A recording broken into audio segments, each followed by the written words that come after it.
So the first thing we're going to discuss is master backup replication, sometimes called master/standby replication. And the idea here is you have one leader database node that accepts writes and accept DDL operations such as create table or alter database or stuff that you change in the database, creating new database, right?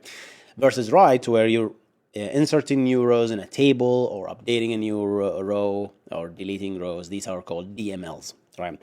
So you do all your writes in one master node, and there will be a lot of read-only standby or called backup nodes which will receive those writes from the master node, okay?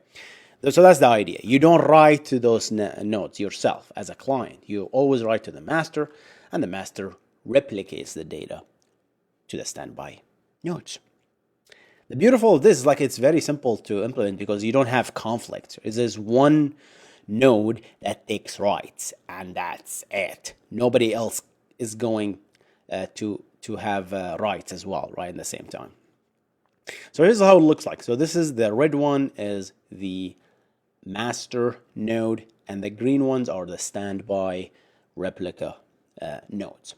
And if I want to insert or update or even create a new table or even create a database or do anything, I always do it to the master node, the red database instance. And that the act of doing that will propagate those writes to the backend nodes because there's a TCP connection between the replica node and the master node that is like full bidirection and ready with a specific database user as well. And this is the same thing here. So anything you do here, this master node will push it to the child nodes, or they call standby nodes in Postgres. So that's beautiful. So you might have questions like, Hussein, does the client have to wait for these changes to be pushed to the back end? Or does it immediately, if it's written to the master, can I just immediately get back once it's written to the write-ahead log? This is another kind of debate and discussion, and people are really doing PhDs in what is best. This is called synchronous versus asynchronous one. I'm going to talk about it in another video.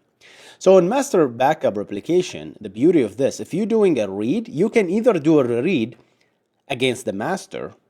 You're going to get the fresh, all those up-to-date data. But you can always read against the replicas, against the standby data. That's absolutely fine. You can read against those, but you cannot write to those. The beauty of this is like if this is in a region, a specific region in Asia, and this is in a specific region in Europe, and this is in America, you can still do that. Yeah, the propagation will take time, but if you can take the hit on these consistency, the eventual consistency, that's what the model is, right? Yes, relational databases have eventual consistency, not just NoSQL. This is a relational database model, yet it has eventual consistency. So those clients will see might see the updates a little bit later. If you can live with that, that's fine. If you don't, there are ways to solve those, obviously. But that's the idea here. So you can scale horizontally. That's the beautiful of this.